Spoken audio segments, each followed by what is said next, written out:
It's easy to think of reasons why the internet might support migration. It provides easy access to information about other countries and shifts material aspirations upward by showing what life is like elsewhere. Social media can give people insights into destination countries that may not have otherwise been on their radar. Social media could also make leaving home feel marginally easier since it's a way to maintain contact with family across borders. On the other hand, there are reasons why the internet may discourage migration. The internet might contribute to economic growth and job creation in a country, decreasing people's desire to migrate in search of a better economic situation. Or it could enable more remote work, making it unnecessary to physically leave to find a better job. To find out exactly how the internet affected migration, researchers looked at data from the World Bank, the International Telecommunication Union, the Global Peace Index, the Arab Barometer, and the Gallup World Poll to track internet usage and migration patterns. The data showed positive associations between people's access to the internet and their willingness and actual decisions to migrate. This doesn't necessarily mean that one causes the other, but it might. Whether we love the internet or hate it, nobody can argue that it isn't influential.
People choke for many reasons.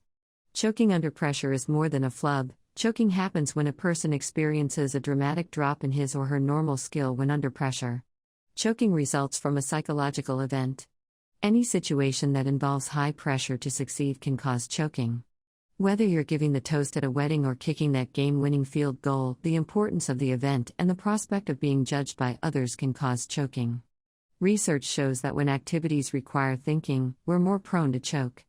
And when we see familiar faces, our self-conscious pressure builds, making it even harder to think and perform. So, what can people do to ward off psychological choking hazards? First, practice putting yourself in realistic, stressful practice situations where you exercise hyper-attention to detail, such as when students take practice exams. Second, control your focus. If you're singing an aria, put less attention on the step-by-step maneuvers of the performance and more on how your song fills the room. Last, rethink your stress. Remember that a beating heart and sweaty palms are signs that your body is ready to perform, not indications that you're going to fail.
Are you an agreeable person, a nice guy? If so, a logical follow-up might be, how are your finances? And here's why: agreeable people have lower savings, they have higher debt, and they're also more likely to go bankrupt or default on their loans. Sandra Matz is a computational social scientist at the Columbia Business School in New York City. And using a combination of questionnaires and bank data, she and her colleague Joe Gladstone found that people who score as more agreeable on personality tests have a better chance of ending up in dire financial straits, especially if they are low income to begin with. The researchers also combined personality data on millions of people in the US and the UK with regional data on how many people were unable to pay their debts. And they found, again, that the nicer a county or local area's people on average, the worse their finances. Matz thinks one factor could be that agreeable people just don't care much about money. Maybe they pick up the tab more often, or loan money when they can't afford to. They're generous to a fault.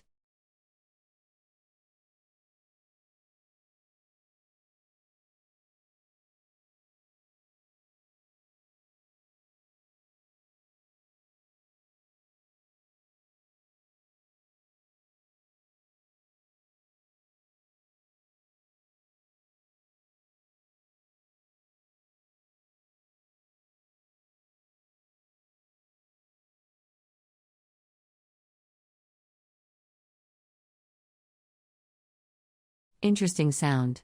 I would have guessed a Wild West performer was practicing with a bullwhip while also vacuuming. But no. That sound is apparently produced by the aurora borealis, the northern lights. Since 2000, researchers at Finland's Aalto University have been collecting audio as part of what's called the Auroral Acoustics Project. Folktales have long held that the lights also produce odd sounds, but the claims were hard to prove. And some researchers thought that any noises produced by the energetic particles that cause the light show would be far too high in the sky to be heard on the ground. But the latest results indicate that at least some sounds are produced very close to the ground. A setup of 3 ground-based microphones allowed researchers to estimate that the sounds occur perhaps just 70 meters up. The results were just presented at the International Congress on Sound and Vibration in Vilnius, Lithuania. More information about the sounds of the northern lights could lead to a more complete understanding of the phenomenon. So if you see an aurora, keep your ears open.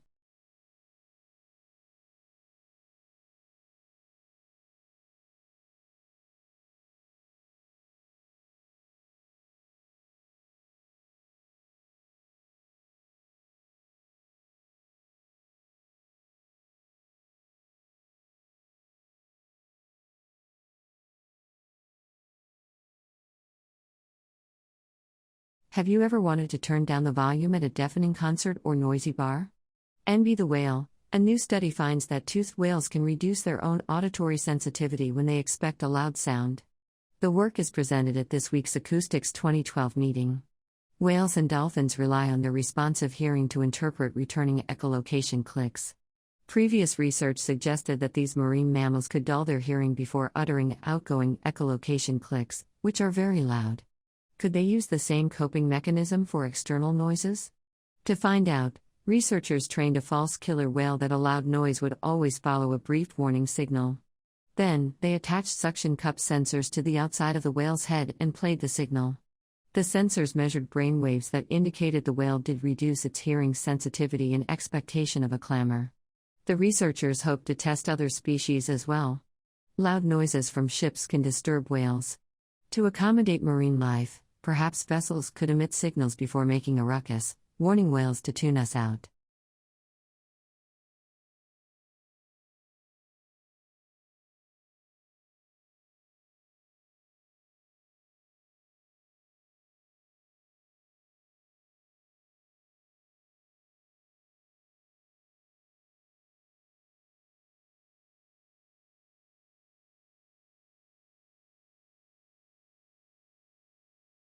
Environment problems caused by hard rock mining involve water pollution by metals themselves, chemicals used in processing, acid drainage, and sediment. Metals and metal-like elements in the ore are toxic and prone to cause trouble by ending up in nearby streams and water tables as a result of mining operations.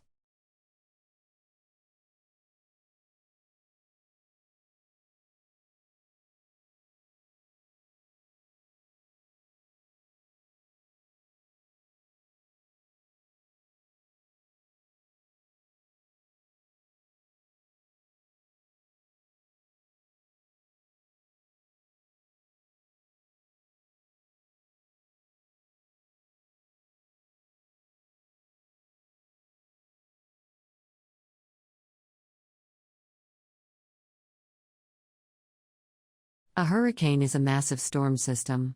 In fact, it's the most powerful type of storm on Earth. Hurricanes form over warm tropical waters and frequently move toward land. Before I forget to mention this, hurricanes are also called typhoons or cyclones. It depends on where exactly they form. Not all hurricanes are alike. Some are more powerful than others. Meteorologists have a rating system for them. They use the term category to rank. Every hurricane that forms the scale ranks hurricanes according to their wind speed and ability to cause damage. A Category 1 hurricane is the weakest. A Category 5 hurricane is the most powerful. A hurricane typically begins as a tropical storm. It has wind speeds between 50 to 100 km per hour. When the wind blows faster than 100 km per hour, the tropical storm has become a hurricane. A Category 1 hurricane's winds are between 100 to 130 km per hour. A Category 2 hurricane has winds up to 160 km per hour. Winds between 160 and 185 km per hour indicate a Category 3 hurricane. A Category 4 hurricane has wind speeds up to 220 km per hour. Anything above that is a Class 5 hur. Again, thankfully, those are quite rare. They are simply devastating when they form and make landfall. Oh, by the way, before you ask, typhoons and cyclones use different measuring systems. So what I just described only applies to hurricanes.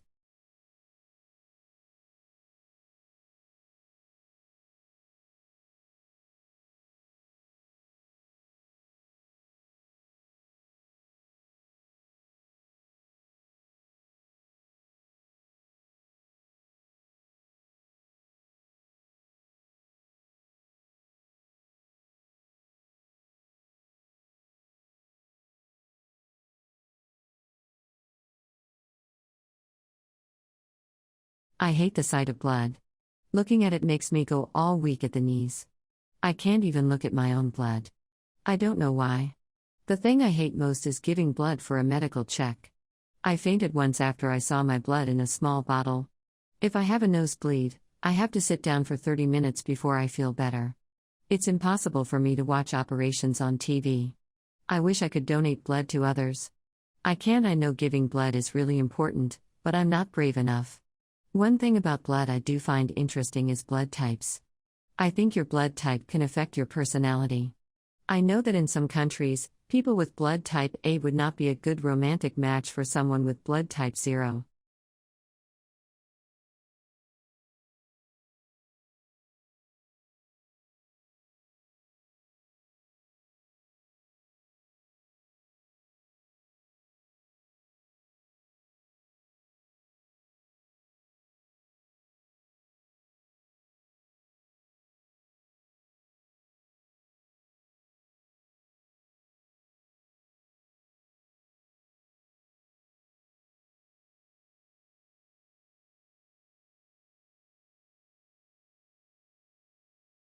The first study that used mindfulness-based cognitive therapy with depression, it was pretty spectacular. It was done at Oxford University, and it was done with people whose depression is so severe that nothing helps, no medication helps, electric shock doesn't help, medicine psychiatry doesn't know what to do. People get depressed very deeply, they recover and then they get depressed again. So with that group they used mindfulness-based cognitive therapy and they found that it cut the rate of relapse, of having depression again, by 50%. If this were a drug, some pharmaceutical company would be making billions of dollars, but it's not a drug. It's free basically. So mindfulness-based cognitive therapy works very well for.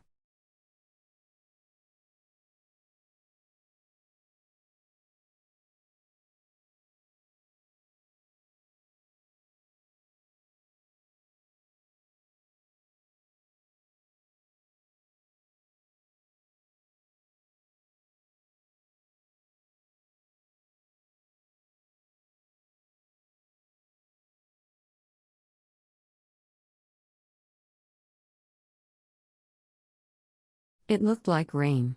The sky was gray. It was almost noon, but the sun was hidden by a gray blanket. It was cool. There were no birds flying anywhere. A couple of birds sat on the telephone wire. Bob was standing outside talking to Bill. They both had their hands in their pockets. They knew that it was probably going to rain shortly. A sudden breeze blew some leaves off a tree onto the sidewalk. A young woman wearing a dark blue coat and jeans walked by. She was walking a small dog. It was pure white and pretty. It sniffed at a tree trunk. The woman waited patiently. Finally, the dog lifted its leg. Bob said that he liked the rain. It was a nice change from the usual hot Los Angeles weather. And the plants could always use the extra water. Bill said the only thing he didn't like about rain was that all the motor oil on the streets would get washed into the ocean, and so would all the trash. But that never stops the surfers, Bob said. They don't seem to care what's in the water, as long as there are waves to surf on.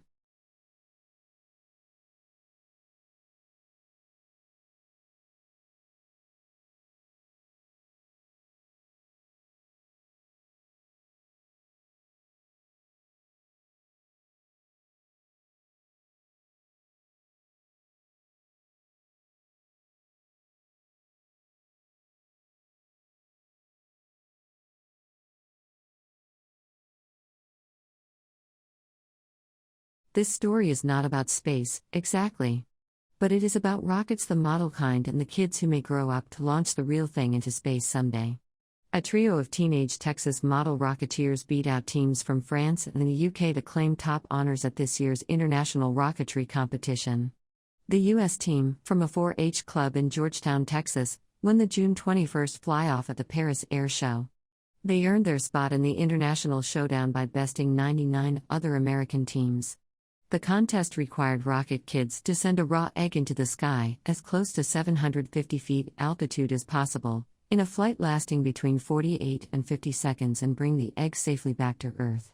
Brothers Mark and Matthew Janeka and their teammate Daniel Kelton won the international contest with a flight that only peaked at 703 feet, but lasted a textbook 49.18 seconds. After the competition, the Texas teams got to meet with French President François Hollande. The president wore a dark suit and tie, and the boys from Texas wore windbreakers and cowboy hats. Fitting for space cowboys.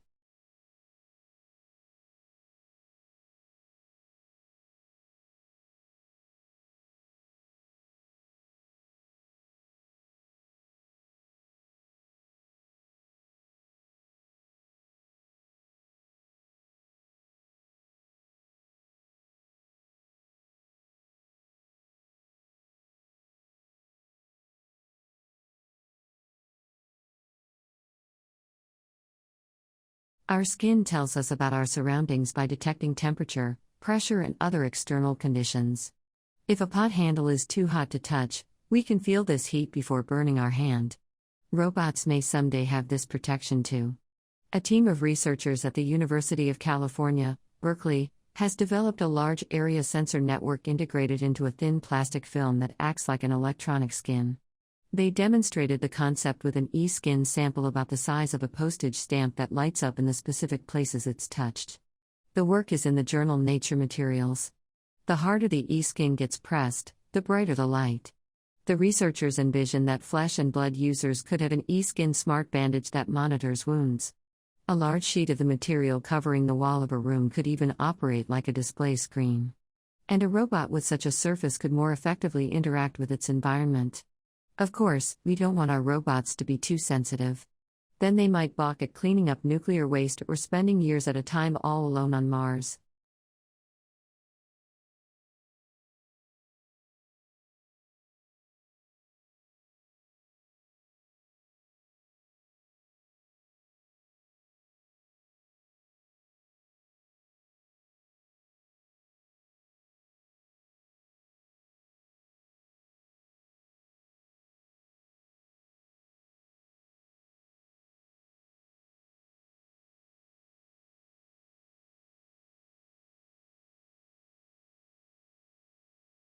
The government has been trumpeting tourism as a growth industry.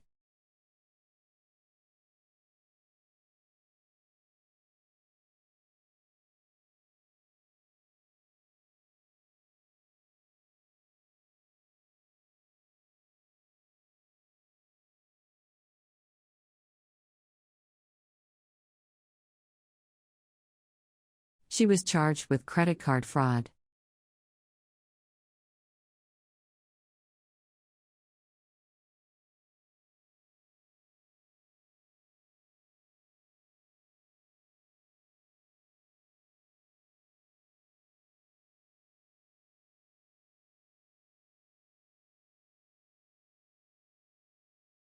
Any decrease in tourism could have serious repercussions for the local economy.